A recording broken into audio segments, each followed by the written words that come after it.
ನಮಸ್ಕಾರ, ಕನ್ನಡವನಿಗೆ ಸ್ವಾಗತ. ನಾನು ಭಾಗ್ಯನಾರಾಯಣ ಬೊಗವರಪು.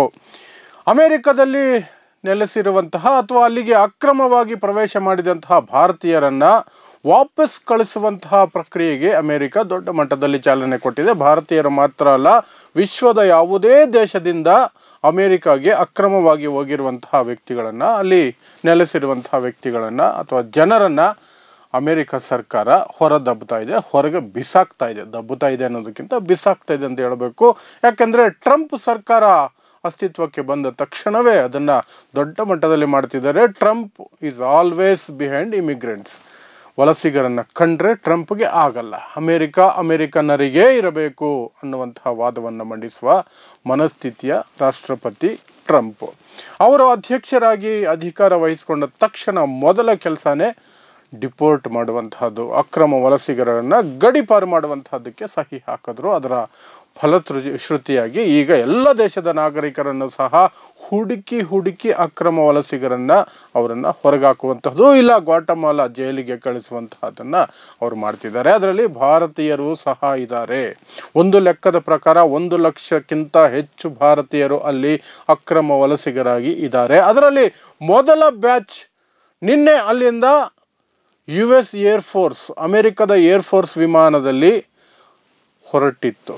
104 ಜನರ ತಂಡ ಅಥವಾ 104 ಜನ ಆ ಫ್ಲೈಟ್ನಲ್ಲಿ ಇದ್ದಾರೆ ಅನ್ನುವಂತಹ ಮಾಹಿತಿ ಬಂತು. ಆ ಫ್ಲೈಟ್ನಲ್ಲಿದ್ದಂತಹ ಪ್ರತಿಯೊಬ್ಬರು ಸಹ ಭಾರತೀಯ ನಾಗರಿಕರು ಅನ್ನೋದನ್ನು ಅಲ್ಲಿನ ಭಾರತೀಯ ಕೌನ್ಸುಲೇಟ್ ಅಧಿಕಾರಿಗಳು ಖಾತರಿ ಮಾಡ್ಕೊಂಡಿದ್ದಾರೆ ಅಂತ ಭಾರತ ಸರ್ಕಾರ ಇಲ್ಲಿ ಹೇಳ್ತಾ ಇದೆ.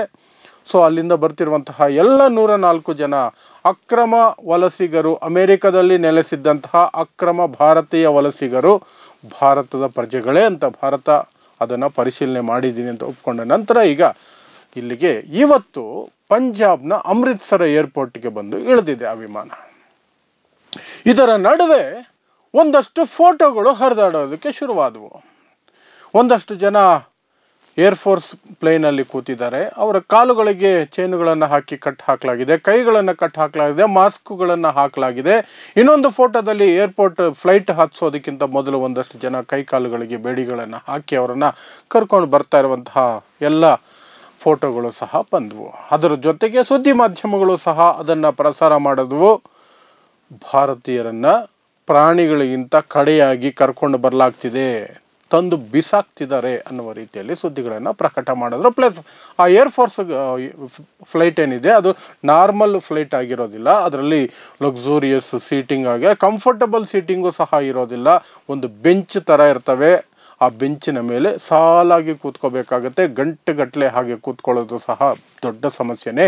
ಇನ್ನು ಬೇರೆ ಫ್ಲೈಟುಗಳ ಹಾಗೆ ಅಲ್ಲಿ ನೀರು ಕೊಡ್ತೀವಿ, ತಿಂಡಿ ಕೊಡ್ತೀವಿ, ಸ್ವಚ್ಛವಾದಂತಹ ಟಾಯ್ಲೆಟ್ ಇರುತ್ತೆ. ಆ ರೀತಿಯಾದಂತಹ ಫೆಸಿಲಿಟೀಸು ಆರ್ಮಿ ಫ್ಲೈಟುಗಳಲ್ಲಿ, ವಿಮಾನಗಳಲ್ಲಿ ಇರೋದಿಲ್ಲ. ಯಾಕೆಂದರೆ ಅದು ಸೇನೆಗಾಗಿ ಬಳಸಲಾಗುವಂತಹ, ಅದು ಯುದ್ಧದ ಸಂದರ್ಭದಲ್ಲಿ ಸೈನಿಕರನ್ನು ಅಲ್ಲಿ ಅರ್ಜೆಂಟಾಗಿ ತುಂಬಿಸಿ ಅರ್ಜೆಂಟಾಗಿ ಹೋಗಿ ಆ ಯುದ್ಧ ಭೂಮಿಗೆ ಇಳಿಸುವಂತಹ ಫ್ಲೈಟು. ಹಾಗಾಗಿ ಅಲ್ಲಿ ಹೆಚ್ಚಿನ ವ್ಯವಸ್ಥೆಗಳಿರಲ್ಲ. ಆದರೆ ಈ ಫೋಟೋಗಳೇನು ಹೊರಗೆ ಬಂದ್ವಲ್ಲ, ಕಾಲಿಗೆ ಚೈನ್ ಹಾಕಿರೋದು, ಭಾರತೀಯರಿಗೆ ಕಾಲಿಗೆ ಚೈನ್ ಹಾಕಿ, ಕೈಗಳನ್ನು ಬೇಡಿ ಹಾಕಿ, ಮುಖಕ್ಕೆ ಮಾಸ್ಕ್ ಹಾಕಿ ಪ್ರಾಣಿಗಳ ಥರ ಕರ್ಕೊಂಡು ಬರ್ತಿದ್ದಾರೆ ಅಥವಾ ತಂದು ಎಸಿತಾ ಇದ್ದಾರೆ ಇಲ್ಲಿ ಅನ್ನುವಂತಹ ಸುದ್ದಿಗಳು. ಅದರ ಬಗ್ಗೆ ಒಂದಷ್ಟು ಅನುಮಾನಗಳು ಬಂದ ತಕ್ಷಣ ಒಂದಷ್ಟು ಫ್ಯಾಕ್ಟ್ ಚೆಕಿಂಗ್ ಮಾಡಲಾಯಿತು. ನಾನು ಸಹ ರಿವರ್ಸ್ ಇಮೇಜನ್ನು, ಗೂಗಲನ್ನು ಬಳಸ್ಕೊಂಡು ರಿವರ್ಸ್ ಇಮೇಜನ್ನು ಮಾಡಿದ್ವಿ. ಸಾಕಷ್ಟು ಸಂಸ್ಥೆಗಳು ಇನ್ಕ್ಲೂಡಿಂಗ್ ಆಲ್ಟ್ ನ್ಯೂಸ್, ಜುಬೇರ್ ಸಹ ಮಾಡಿದ್ದಾರೆ. ಅವರು ಸಹ ಟ್ವೀಟು ಅಥವಾ ಎಕ್ಸಲ್ಲಿ ತಮ್ಮ ಪೋಸ್ಟನ್ನು ಹಾಕ್ಕೊಂಡಿದ್ದಾರೆ. ಅದರ ಸತ್ಯಾಂಶ ಏನು, ನಿಜವಾಗ್ಲೂ ಸಹ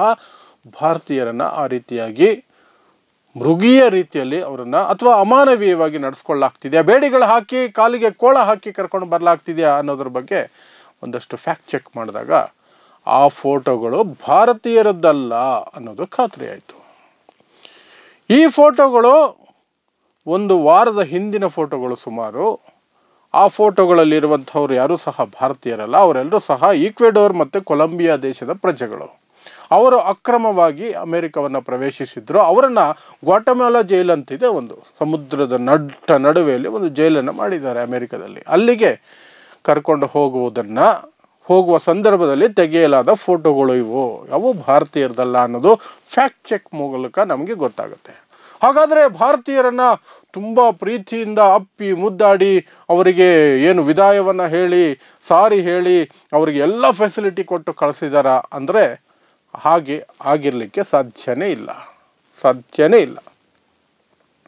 ಅವರು ಅಕ್ರಮ ವಲಸಿಗರಾಗಿರೋದ್ರಿಂದ, ಇಲ್ಲೀಗಲ್ ಇಮಿಗ್ರೆಂಟ್ಸ್ ಆಗಿರೋದ್ರಿಂದ ಅವರಿಗೆ ಹೆಚ್ಚಿನ ಸೌಲಭ್ಯಗಳನ್ನು ಏನೂ ಕೊಟ್ಟು ಕಳಿಸಿರೋದಿಲ್ಲ. ಅವರನ್ನು ಸಾಮಾನ್ಯವಾಗಿ ಕಳಿಸಿದ್ರು. ಆದರೆ ಅವರಿಗೂ ಕೋಳ ಹಾಕಲಾಗಿತ್ತಾ, ಅವರ ಕಾಲಿಗೂ ಚೇನ್ ಹಾಕಲಾಗಿತ್ತಾ, ಬಾಯಿಗೆ ಮಾಸ್ಕ್ ಹಾಕಲಾಗಿತ್ತಾ, ಯಾವುದ್ರ ಬಗ್ಗೆ ಸಹ ಇನ್ನೂವರೆಗೆ ಯಾವುದೇ ಮಾಹಿತಿ ಬಂದಿಲ್ಲ. ಹೇಗೆ ಕರ್ಕೊಂಡು ಬಂದರು ಅನ್ನೋದ್ರ ಬಗ್ಗೆ ಮಾಹಿತಿ ಬಂದಿಲ್ಲ. ಇಲ್ಲಿಯವರೆಗೆ ಬಂದಿರೋದು ಅಮೃತ್ಸರದ ಏರ್ಪೋರ್ಟ್ನಲ್ಲಿ US ಅವರ ಸೇನಾ ವಿಮಾನ ಏನಿದೆ ಅದು ನಿಂತಿರುವ ಫೋಟೋ ಒಂದು ಮಾತ್ರ ಹೊರಗೆ ಬಂದಿದೆ. ಅದರಿಂದ ಆಚೆ ಬಂದವರು ಯಾರ ಪರಿಚಯವನ್ನು ಸಹ ಇಲ್ಲಿಯವರೆಗೆ ಹೊರಗಿಟ್ಟಿಲ್ಲ. ಪ್ಲಸ್ ಅದರಲ್ಲಿ ಯಾವ ರೀತಿ ಅವರನ್ನು ಕರ್ಕೊಂಡು ಬರಲಾಯಿತು, ಯಾವ ರೀತಿ ನಡೆಸ್ಕೊಳ್ಳಾಯಿತು ಇದ್ರ ಬಗ್ಗೆ ಸಹ ಇನ್ನೂ ಎಲ್ಲಿಯೂ ವರದಿಗಳು ಬಂದಿಲ್ಲ. ಇನ್ನಷ್ಟೇ ಬರಬೇಕು. ಯಾಕಂದರೆ ಈಗಿರುವಂತಹ ಮಾಧ್ಯಮದ ವ್ಯಾಪಕತೆಗೆ ಆ ಫ್ಲೈಟಲ್ಲಿ ಬಂದವರು ಯಾರೋ ಒಬ್ಬರು ಮೀಡಿಯಾದವರಿಗೆ ಸಿಗ್ತಾರೆ. ಅವರು ಇನ್ನೇನು ಬಿಚ್ಚಿಡ್ತಾರೆ, ಇವತ್ತೋ ನಾಳೆನೋ ನಾಳಿದ್ದೋ ಒಂದಷ್ಟು ದಿನಗಳ ನಂತರ ಆದರೂ ಬಿಚ್ಚಿಡ್ತಾರೆ. ಆದರೆ ಅದರಲ್ಲಿ ಬಂದಿದ್ದಂತಹವರ ಸಂಖ್ಯೆ ಮಾತ್ರ 104 ಭಾರತೀಯ ಅಕ್ರಮ ವಲಸಿಗರು ಅಮೆರಿಕದಲ್ಲಿ ನೆಲೆಸಿದ್ದವರು ಆ ಫ್ಲೈಟಲ್ಲಿ ಇಲ್ಲಿವರೆಗೂ ಬಂದಿದ್ದಾರೆ. ಆ ಫ್ಲೈಟು C-17 ಮಿಲಿಟರಿ ಪ್ಲೇನ್ ಆಗಿತ್ತು. ಅದರಲ್ಲಿ ನಾನು ಹೇಳ್ದಂಗೆ ಸಾಲಾಗಿ ಕೂತ್ಕೋಬೇಕಾಗತ್ತೆ.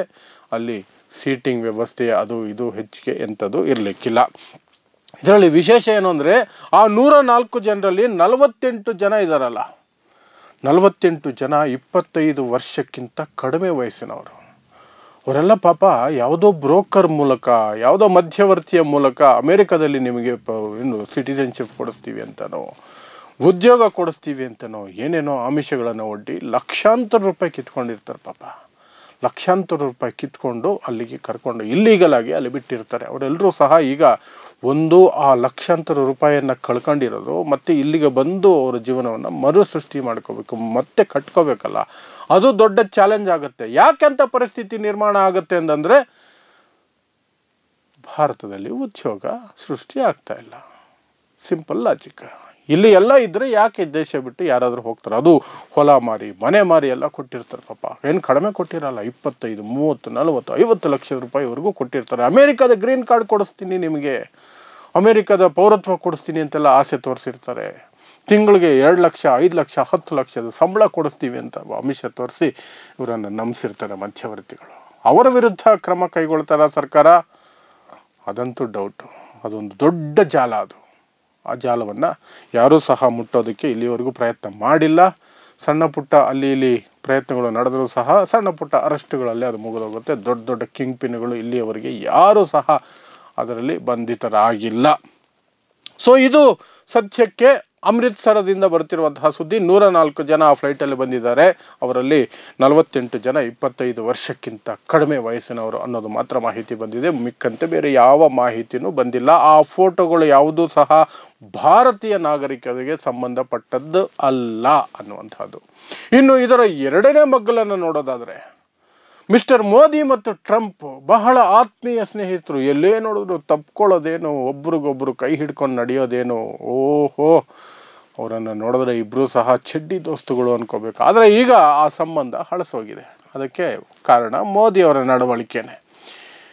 ಚುನಾವಣೆಗಳು ನಡೀತಿರಬೇಕಾದ್ರೆ ಅಮೆರಿಕದಲ್ಲಿ ಇನ್ನೇನು ಚುನಾವಣೆಗಳು ಹತ್ತಿರ ಬರ್ತಿದೆ, ಮತದಾನ ಅನ್ನುವ ಹೊತ್ತಿನಲ್ಲಿ ನವೆಂಬರ್ ತಿಂಗಳಲ್ಲಿ 2024 ನವೆಂಬರ್ ತಿಂಗಳಲ್ಲಿ ನಮ್ಮ ಮೋದಿಯವರು ಅಲ್ಲೊಂದು ಸಭೆಗೆ ಹೋಗಬೇಕಾಗಿತ್ತು. ಅಮೆರಿಕಾಗೆ ಹೋದರು. ಆ ಸಭೆ ಮುಗಿಸ್ಕೊಂಡು ಸೀದಾ ಭಾರತಕ್ಕೆ ಬಂದಿದ್ದರೆ ಇಂತಹ ಪರಿಸ್ಥಿತಿ, ಅಂದರೆ ಮೋದಿ ಮತ್ತು ಟ್ರಂಪ್ ನಡುವಿನ ಪರಿಸ್ಥಿತಿ ಬರ್ತಾ ಇರಲಿಲ್ಲ. ಅಕ್ರಮ ವಲಸಿಗರನ್ನು ಹೊರಗೆ ಹಾಕೋದು, ಮೋದಿಯನ್ನು ಎಷ್ಟೇ ಟ್ರಂಪು ಕ್ಯಾಮ್ರಾಗಳ ಮುಂದೆ ತಬ್ಕೊಂಡು ಕೈ ಹಿಡ್ಕೊಂಡು ಕುಲ್ಕಿ ಹೊಗಳಿ ಏನೇನೆಲ್ಲ ಮಾಡಿದ್ರು ಸಹ ಅದಂತೂ ಖಂಡಿತ ನಡೀತಾ ಇತ್ತು. ಟ್ರಂಪ್ ಬಂದಿರೋದೇ ಅಂಥದ್ದು ಮಾಡೋದಕ್ಕೆ. ಆದರೆ ಟ್ರಂಪ್ಗೂ ಮೋದಿಗೂ ಮನಸ್ತಾಪ ಬರ್ತಾ ಇರಲಿಲ್ಲ. ಆ ಸಭೆಯನ್ನು ಮುಗಿಸ್ಕೊಂಡು ಮೋದಿ ವಾಪಸ್ ಬಂದಿದ್ರೆ. ಆದರೆ ಮೋದಿ UN ಇನ್ನೊಂದು ಸಂಯುಕ್ತ ರಾಷ್ಟ್ರಗಳ ಇನ್ನೊಂದು ಸಭೆ ಇತ್ತು ಅದೇ ಅಮೆರಿಕಾದಲ್ಲಿ. 1 ವಾರದ ಗ್ಯಾಪ್ ಇತ್ತು. ಭಾರತಕ್ಕೆ ವಾಪಸ್ ಬರದೆ ಅಲ್ಲೇ ಉಳ್ಕೊಂಡ್ರು. ಅಲ್ಲೇ ಉಳ್ಕೊಂಡ ಸಂದರ್ಭದಲ್ಲಿ ಟ್ರಂಪ್ಗೆ ಒಂದು ಇಂಟರ್ವ್ಯೂ ಇತ್ತು. ಚುನಾವಣೆಗಳ ಸಂದರ್ಭ ಅದು. ಆ ಚುನಾವಣಾ ಸಂದರ್ಭದಲ್ಲಿ ಟ್ರಂಪ್ಗೆ ಆ ಇಂಟರ್ವ್ಯೂ ಮಾಡಿದಂತಹ ಹೋಸ್ಟ್ ಏನಿದ್ದಾರೆ, ಪತ್ರಕರ್ತ ಒಂದು ಪ್ರಶ್ನೆಯನ್ನು ಕೇಳ್ತಾರೆ, ಮೋದಿ ಬಗ್ಗೆ ನಿಮ್ಮ ಅಭಿಪ್ರಾಯ ಏನು ಅಂತ. ಮೋದಿ ನನ್ನ ಬಹಳ ಆತ್ಮೀಯ ಗೆಳೆಯ, ಗ್ರೇಟ್ ಫ್ರೆಂಡ್ ಆಫ್ ಮೈನ್, ಹಾಗೆ ಹೀಗೆ, ಈಗ ಅಮೇರಿಕಾದಲ್ಲಿ ಇದ್ದಾರೆ, ನಾನು ಭೇಟಿ ಮಾಡ್ತೀನಿ, ನನ್ನನ್ನು ಭೇಟಿ ಮಾಡೋಕ್ಕೆ ಬಂದೇ ಬರ್ತಾರೆ ಅಂತ ಟ್ರಂಪ್ ಹೇಳಿಬಿಟ್ರು. ಆದರೆ ಇಲ್ಲಿ ಮೋದಿ ಯೋಚನೆ ಏನಾಗಿತ್ತು ಅಂದರೆ, ಕಮಲಾ ಹ್ಯಾರಿಸ್ ಆಗತ್ತಾನೆ ಪೀಕ್ಗೂ ಹೋಗ್ತಾ ಇದ್ರು. ಟ್ರಂಪ್ಗೂ ಕಮಲಾ ಹ್ಯಾರಿಸ್ಗೂ ಡಿಬೇಟ್ ನಡೆದಿತ್ತು. ಆ ಡಿಬೇಟಲ್ಲಿ ಟ್ರಂಪನ್ನು ಸಂಪೂರ್ಣವಾಗಿ ಕಡೆ ಮಲಗಿಸ್ಬಿಟ್ಟಿದ್ರು ಕಮಲಾ ಹ್ಯಾರಿಸ್. ಎಲ್ಲರೂ ಹೇಳ್ತಾ ಇದ್ರು ಕಮಲಾ ಹ್ಯಾರಿಸ್ ಗೆದ್ದು ಬಿಡ್ತಾರೆ ಎಲೆಕ್ಷನ್ ಅಂತ. ಮೋದಿಗೆ ಏನನ್ನಿಸ್ತು, ಈಗ ಹೋಗಿ ನಾನು ಟ್ರಂಪನ್ನ ಭೇಟಿ ಮಾಡಿದ್ರೆ ಏನೂ ಲಾಭ ಇಲ್ಲ, ಟ್ರಂಪ್ ಗೆಲ್ತಾ ಇಲ್ಲ, ಕಮಲಾ ಹ್ಯಾರಿಸ್ ಗೆದ್ದುಬಿಟ್ರೆ ನಾಳೆ ನಾನು ಟ್ರಂಪ್ನ ಭೇಟಿಯಾಗಿದ್ದರ ಬಗ್ಗೆ ಅವರಿಗೆ ಯಾವುದಾದ್ರೂ ರೀತಿಯಲ್ಲಿ ಬೇಜಾರಾಗಬಹುದು. ಆ ಬೇಜಾರು ಮಾಡಬಾರ್ದು ಅನ್ನೋ ಉದ್ದೇಶಕ್ಕೆ ಮೋದಿ, ಟ್ರಂಪ್ ಕಾಯ್ತಾ ಇದ್ದರೂ ಸಹ ಮೋದಿ ಹೋಗಿ ಭೇಟಿ ಮಾಡಲಿಲ್ಲ ಟ್ರಂಪ್ನ. ಆ ಸಿಟ್ಟು ಟ್ರಂಪ್ಗೆ ಉಳ್ಕೊಂಬಿಡ್ತು. ಅದಕ್ಕೆ ಪ್ರಮಾಣ ವಚನಕ್ಕೆ ಎಲ್ಲ ದೇಶಗಳಿಗೂ ಸಹ ಅವರಿಗೆ ವೈಯಕ್ತಿಕ ಇನ್ವಿಟೇಷನ್ಗಳನ್ನು ಕೊಡಲಾಯಿತು. ಹೆಸರು ಬರೆದು ಇಂಥವ್ರು ಝಿ ಜಿನ್ಪಿಂಗ್ ಚೈನಾ ಅಧ್ಯಕ್ಷರು ಬರಬೇಕು, ಕೆನಡಾ ಅಧ್ಯಕ್ಷರು ಇಂಥವರು ಅವರ ಹೆಸರು ಹಾಕಿ ಇನ್ವಿಟೇಷನ್ಗಳನ್ನ ಕಳಿಸಿದ್ರು. ಭಾರತಕ್ಕೆ ಮಾತ್ರ ದೇಶದ ಹೆಸರಿನಲ್ಲಿ ಇನ್ವಿಟೇಷನ್ ಬಂತು. ಅದನ್ನು ಹೇಗಾದರೂ ಮೋದಿ ಹೆಸರಿಗೆ ಕನ್ವರ್ಟ್ ಮಾಡಬೇಕು, ಇಲ್ಲಾಂದರೆ ಮೋದಿ ಇಮೇಜ್ ಹಾಳಾಗಿ ಹೋಗ್ಬಿಡುತ್ತೆ ಭಾರತದಲ್ಲಿ ಅನ್ನುವ ಪ್ರಯತ್ನದಲ್ಲಿ ವಿದೇಶಾಂಗ ಸಚಿವರು ಹೋಗಿ ಅಲ್ಲಿ ಒಂದಷ್ಟು ದಿನ ಠಿಕಾಣಿ ಹೂಡಿ ಪ್ರಯತ್ನ ಮಾಡಿದ್ರು. ಜೈಶಂಕರ್ ಟ್ರಂಪ್ ಕಡೆಯಿಂದ ಬರಲೇ ಇಲ್ಲ ಪಾಸಿಟಿವ್ ಆಗಿ ರೆಸ್ಪಾನ್ಸು. ಕೊನೆಗೆ ಮೋದಿ ಹೋಗೋಕ್ಕೆ ಸಾಧ್ಯನೇ ಆಗಲಿಲ್ಲ ಪ್ರಮಾಣ ವಚನಕ್ಕೆ. ಜೈಶಂಕರ್ನೇ ಕಳಿಸ್ಬೇಕಾಯ್ತು. ಯಾಕಂದರೆ ಮೋದಿ ಹೆಸರಿಗೆ ಇನ್ವಿಟೇಷನ್ ಬಂದಿಲ್ಲ, ಇನ್ವಿಟೇಷನ್ ಬರದೇ ಹೋದರೆ ಚೆನ್ನಾಗಿರಲ್ಲ ಮೋದಿಗೆ ಅನ್ನುವಂತಹದ್ದು. ಅಷ್ಟಾದ ನಂತರವೂ ಸಹ ಈಗ ಹೇಗಾದರೂ ಮಾಡಿ ಈ ದೇಶದ ಜನರಲ್ಲಿ ನಾನು ಟ್ರಂಪ್ ನಡುವೆ ಏನೂ ಆಗಿಲ್ಲ ಅಂತ ತೋರಿಸೋದಕ್ಕೆ ಟ್ರಂಪ್ ಕರೀದೇ ಹೋದರೂ ಸಹ ಹೇಗಾದರೂ ಮಾಡಿ ಆದಷ್ಟು ಬೇಗ ಅಮೇರಿಕಾಗೆ ಹೋಗಬೇಕು, ಅಮೇರಿಕಾ ಭೇಟಿ ಮಾಡಬೇಕು, ಟ್ರಂಪ್ ಜೊತೆ ಕೂತ್ಕೊಂಡು ಒಂದಷ್ಟು ಫೋಟೋಸ್ ಕ್ಲಿಕ್ಕಿಸ್ಕೊಳ್ಳೇಬೇಕು ಅಂತ ನಿರ್ಧಾರ ಮಾಡಿರುವಂತಹ ಮೋದಿ ತಾವೇ ಒಂದು ನಿರ್ಧಾರವನ್ನು, ಒಂದು ಟ್ರಾವೆಲ್ ಪ್ಲ್ಯಾನನ್ನು ಮಾಡ್ಕೊಳ್ತಿದ್ದಾರೆ. ಅದಕ್ಕೆ ಅಲ್ಲಿ ಅಮೇರಿಕದ ವಿದೇಶಾಂಗ ಸಚಿವರು, ಅದು ವಿದೇಶಾಂಗ ಸಿಬ್ಬಂದಿಯ ಜೊತೆ ಪೂರ್ತಿಯಾಗಿ ಚರ್ಚೆಗಳು ಮಾಡ್ತಿದ್ದಾರೆ. ಮೋದಿ ಇಲ್ಲಿಗೆ ಬರ್ತಾರೆ, ಅದಕ್ಕೆ ಒಂದು ಡೇಟ್ ಫಿಕ್ಸ್ ಮಾಡಿ ಅಂತ. ಬಹುಶಃ ಇನ್ನೊಂದು 10-15 ದಿನದಲ್ಲಿ ಮೋದಿ ಅಲ್ಲಿಗೆ ಹೋಗ್ಬೋದು. ಅಲ್ಲಿಗೆ ಹೋದ್ಮೇಲೆ ಫುಲ್ ಮತ್ತೆ ಹೌಡಿ ಮೋದಿ, ನಮಸ್ತೆ ಟ್ರಂಪ್ ಅಂತ ಕಾರ್ಯಕ್ರಮಗಳೆಲ್ಲ ಮಾಡಿ ಅಬ್ಕಿ ಬಾರ್ ಟ್ರಂಪ್ ಸರ್ಕಾರ ಅಂತ ಮೋದಿ ಹೇಳೋದು. ಇದು ಯಾವ ಕರ್ಮ ಇದು? ಯಾವುದೋ ದೇಶದಲ್ಲಿ ಎಲೆಕ್ಷನ್ ನಡೀತಾ ಇದ್ರೆ ನಮಗೇನಕ್ಕೆ ಬೇಕಾಗಿತ್ತು? ಯಾರು ಗೆಲ್ತಾರೋ ಅವ್ರ ಜೊತೆಲಿ ನಾವು ಸಂವಾದ ನಡೆಸಬೇಕೇ ಹೊರತು ಇಂಥವ್ರನ್ನ ಗೆಲ್ಲಿಸಿ ಅಂತ ಹೇಳೋದಿದೆಯಲ್ಲ, ಅದರಷ್ಟು ಕೆಟ್ಟ ರಾಜಕಾರಣ ಅಥವಾ ಕೆಟ್ಟ ಮನಸ್ಥಿತಿ ಬೇರೊಂದಿರಲ್ಲ. ಭಾರತಕ್ಕೆ ಬಂದುಬಿಟ್ಟು ಯಾರಾದರೂ ರಾಹುಲ್ ಗಾಂಧಿ ಗೆಲ್ಲಿ ಅಂತ ಪ್ರಚಾರ ಮಾಡಿಬಿಟ್ರೆ ಯಾವುದಾದ್ರು ದೇಶದ ಪ್ರಧಾನಿನೋ ಅಧ್ಯಕ್ಷರೋ ಮೋದಿ ಸುಮ್ಮನಿರ್ತಾರ? BJP ಸುಮ್ಮನಿರುತ್ತಾ? IT ಸೆಲ್ ಸುಮ್ಮನಿರುತ್ತಾ? ಹಾಗೆ ಅಲ್ವಾ ಎಲ್ಲ ದೇಶ? ಹಂಗಲ್ಲ. ಇವರು ತೆವಲಿಗೆ ಏನು ಬೇಕಾದ್ರೂ ಮಾಡೋದು, ಅದರಿಂದ ದೇಶದ ಮೇಲೆ ಏನು ಪರಿಣಾಮ ಆಗುತ್ತೆ ಹಾಳಾಗೋಗ್ಲಿ, ಡಸಂಟ್ ಮ್ಯಾಟರ್. ಅದನ್ನೇ ಮಾಡೋಕ್ಕೆ ಹೋಗಿ ಈಗ ಟ್ರಂಪ್ ಮುನಿಸ್ಕೊಂಡು ಭಾರತೀಯರನ್ನು ಅಲ್ಲಿಂದ ಆಚೆ ಹಾಕಿರೋದಕ್ಕೂ ಟ್ರಂಪ್ ಮುನಿಸ್ಕೊಂಡಿರೋದಕ್ಕೂ ಅಷ್ಟಾಗಿ ಸಂಬಂಧ ಇಲ್ಲ. ಅದಂತೂ ನೀವು ಖಂಡಿತ ತಿಳ್ಕೊಳ್ಳಿ. ಟ್ರಂಪ್ ಜೊತೆಯಲ್ಲಿ ಮೋದಿ ಎಷ್ಟೇ ಪ್ರೀತಿಯಿಂದ ಇದ್ದರೂ, ಎಷ್ಟೇ ಆತ್ಮೀಯತೆಯಿಂದ ಇದ್ದರೂ ಟ್ರಂಪ್ ಮಾಡೋದನ್ನೇ ಮಾಡೋದು. ಎಲ್ಲ ದೇಶದವರನ್ನು ಹೊರಗಾಕದಂಗೆ ಭಾರತೀಯರನ್ನು ಸಹ ಹೊರಗಾಕೋದು ನಿಶ್ಚಿತವಾಗಿ ಮಾಡಿದ್ದಾರೆ. ಇದು ಮೊದಲನೇ ಬ್ಯಾಚ್ ಅಷ್ಟೇ, ಇನ್ನೂ ಸಾಕಷ್ಟು ಬ್ಯಾಚ್ಗಳು ಬರ್ತಾವಂತೆ, ಸಾಕಷ್ಟು ಬ್ಯಾಚ್ಗಳು ಇನ್ನು ಬರ್ತಾ ಇದ್ದಾರಲ್ಲ ಪುಣ್ಯಾತ್ಮರು. ಕುಂಭಮೇಳದ ಸಮಯಕ್ಕೆ ಅಲ್ಲೋಗಿ ಕುಂಭಮೇಳದಲ್ಲಾದರೂ ಮುಳುಗ್ಬಿಟ್ಟು ಬರಲಿ, ಅವ್ರ ಬಗ್ಗೆ ಹೇಳಬೇಕು. ಅವರೆಲ್ಲ ಎಂಥ ನೀಚ ಮನಸ್ಥಿತಿಯ ಜನ ಗೊತ್ತಾ? ಅವರಿಗೆ ಮೋದಿ ಅಂದ್ರೇ ಇಂಡಿಯಾ ಅಂದರೆ ಮೋದಿ ಅನ್ನುವಂತಹ ಮನಸ್ಥಿತಿ. ಮೋದಿ ಅಲ್ಲಿಗೆ ಹೋದರೆ ಅಂದ್ಬಿಡೋದು. ದೇಶದ ಇಲ್ಲಿನ ಪರಿಸ್ಥಿತಿಯ ಬಗ್ಗೆ ಪರಿಜ್ಞಾನನೇ ಇಲ್ಲದೆ ಮಾತಾಡ್ಬಿಡೋದು. ಹೌಡಿ ಮೋದಿ ಅಂತ ಅಲ್ಲೊಂದು ಕಾರ್ಯಕ್ರಮ ಮಾಡೋದು. ಏನು ಮಾಡಿದ್ದು. ಅದನ್ನೇ ಬಳಸ್ಕೊಂಡು ಮೋದಿ ಹೇ ತೋ ಮುಮ್ಕಿನ್ ಹೇ, ಯುಕ್ರೇನ್ ರಷ್ಯಾ ಯುದ್ಧನೇ ನಿಲ್ಲಿಸ್ಬಿಟ್ರು ಮೋದಿ ಅಂತ ಕತೆಗಳು ಕಟ್ಟಿದ್ರು. ಈಗ ತಡೀಲಿ, ಒಬ್ಬ ಅಕ್ರಮ ವಲಸಿಗ ಭಾರತೀಯನನ್ನ ಅಲ್ಲಿಂದ ಬರ್ದಿರಂಗೆ ಮಾಡಲಿ ಮೋದಿ, ನೋಡೋಣ. ಅದೆಲ್ಲ ಆಗಲ್ಲ ರೀ. ಅವ್ರವ್ರ ದೇಶನ ಅವರು ಸೇಫ್ ಗಾರ್ಡ್ ಮಾಡ್ಕೊಳ್ತಾರೆ. ಸುಮ್ಮನೆ ಇಲ್ಲಿ ಓಟ್ ಹಾಕ್ಸ್ಕೊಳ್ಳೋದಕ್ಕೆ, ಬಿಲ್ಡಪ್ ಕೊಡೋದಕ್ಕೆ, ಸ್ಕೋಪ್ ತೋರಿಸೋದಕ್ಕೆ ಏನು ಬೇಕಾದ್ರೂ ಸುಳ್ಳು ಹೇಳ್ಬೋದು ನೀವು. ಆದರೆ ಅದು ವಾಸ್ತವದಲ್ಲಿ ಇರೋದಿಲ್ಲ. ಅವರವರ ದೇಶನ ಅವರವರು ಸೇಫ್ ಗಾರ್ಡ್ ಮಾಡ್ಕೊಳ್ತಾರೆ, ಅದು ಸರಿ ಸಹ. ಮೋದಿ ಏನು ಸರ್ವೋಚ್ಚ ನಾಯಕ, ಅಮೇರಿಕಾದವರು ಮೋದಿನೇ ಕೇಳ್ಬಿಟ್ಟೆ ಮಾಡೋದು. ಯುದ್ಧನೇ ನಿಲ್ಲಿಸ್ಬಿಡ್ತಾರೆ ಮೋದಿ, ಹಂಗೆ ಹಿಂಗೆ ಎಲ್ಲ ಲೊಟ್ಟೆ ಸುಳ್ಳು, ಯಾವುದನ್ನು ನಂಬಾರ್ದು. ಅದು ಮೋದಿ ಆದರೂ ಸರಿ, ಇಂದಿರಾ ಗಾಂಧಿ ಆದರೂ ಸರಿ, ರಾಜೀವ್ ಗಾಂಧಿ ಆದರೂ ಸರಿ, ಯಾವ ಪ್ರೈಮ್ ಮಿನಿಸ್ಟರ್ ಆದರೂ ಸರಿ, ಎದುರಿಗೆ ಬಂದಾಗ ಆತ್ಮೀಯತೆಯಿಂದನೇ ಇರ್ತಾರೆ. ರಾಜೀವ್ ಗಾಂಧಿ ಒಂದು ಬಾರಿ ಅಮೇರಿಕಾಗೆ ಹೋದಾಗ ಮಳೆ ಬರ್ತಾ ಇತ್ತು. ಅಮೇರಿಕ ಅಧ್ಯಕ್ಷ ರೇಗನ್ ಅನಿಸುತ್ತೆ, ಕೊಡೆ ಹಿಡಿದಿದ್ರು ರಾಜೀವ್ ಗಾಂಧಿಗೆ. ಅಮೇರಿಕದ ಅಧ್ಯಕ್ಷ ಭಾರತದ ಪ್ರಧಾನಮಂತ್ರಿಗೆ ಕೊಡೆ ಹಿಡಿದಿದ್ರು, ಮಳೆ ಬರ್ತಿದೆ ಅಂತ ಕಾರುವರೆಗೂ. ಹೀಗೇನಾದರೂ ಅದು ನಡೆದುಬಿಟ್ಟಿದ್ರೆ ಅಬ್ಬಬ್ಬಬ್ಬಬ್ಬಬ್ಬಬ್ಬ. ಹಂಗಂದು ಮಾತ್ರಕ್ಕೆ ರಾಜೀವ್ ಗಾಂಧಿ ಹೇಳಿದ್ದೇನೆ ಅಮೇರಿಕ ಮಾಡುತ್ತೆ, ಅಥವಾ ರಾಜೀವ್ ಗಾಂಧಿನ ಕಂಡ್ರೆ ಅಮೇರಿಕಾಗೆ ಭಯನೋ ಇನ್ನೇನೋ ಅಂದ್ಕೊಂಡ್ಬಿಟ್ರೆ ಅದರಷ್ಟು ಮೂರ್ಖತನ ಇನ್ನೊಂದಿರಲ್ಲ, ಖಂಡಿತವಾಗ್ಲೂ ಇರಲ್ಲ. ಇಂದಿರಾ ಗಾಂಧಿ ಅಮೇರಿಕಾಗೆ ಹೋದಾಗಲೂ ಹಂಗೆ ಇತ್ತು, ನೆಹರು ಅಮೇರಿಕಾಗೆ ಹೋದಾಗಲೂ ಹಂಗೆ ಇದ್ದರು. ಭಾರತನೇ ಶ್ರೇಷ್ಠ ಅಂತೆಲ್ಲ ಡೈಲಾಗ್ ಹೊಡಿತಿದ್ರು. ಮನಮೋಹನ್ ಸಿಂಗ್ ಅಲ್ಲಿ ಹೋದಾಗ ಬರಾಕ್ ಒಬಾಮ, ಅಯ್ಯೋ ಮನಮೋಹನ್ ಸಿಂಗ್ ಅಂತ ಮನುಷ್ಯನೇ ಜಗತ್ತಲ್ಲಿ ಹುಟ್ಟೇ ಇಲ್ಲ ಅಂದ್ಬಿಟ್ರು. ಆ ಮಟ್ಟಕ್ಕೆ ಮಾತಾಡಿದ್ರು. ಆದರೆ ವಾಸ್ತವದಲ್ಲಿ ಏನಿರುತ್ತೆ, ಅವರವರ ದೇಶನ ಅವರವರು ಸೇಫ್ ಗಾರ್ಡ್ ಮಾಡ್ಕೊಳ್ತಾರೆ. ಅದನ್ನೇ ಈಗ ನಡೀತಾ ಇರುವಂತಹದ್ದು.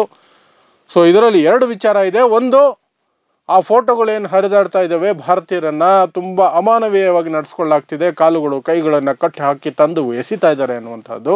ಅದು ನಿಜವಾದ ಫೋಟೋಸ್ ಅಲ್ಲ, ಅದು ಭಾರತೀಯರ ಫೋಟೋಸ್ ಅಲ್ಲ, ನಿಜವಾದ ಫೋಟೋಸೇ.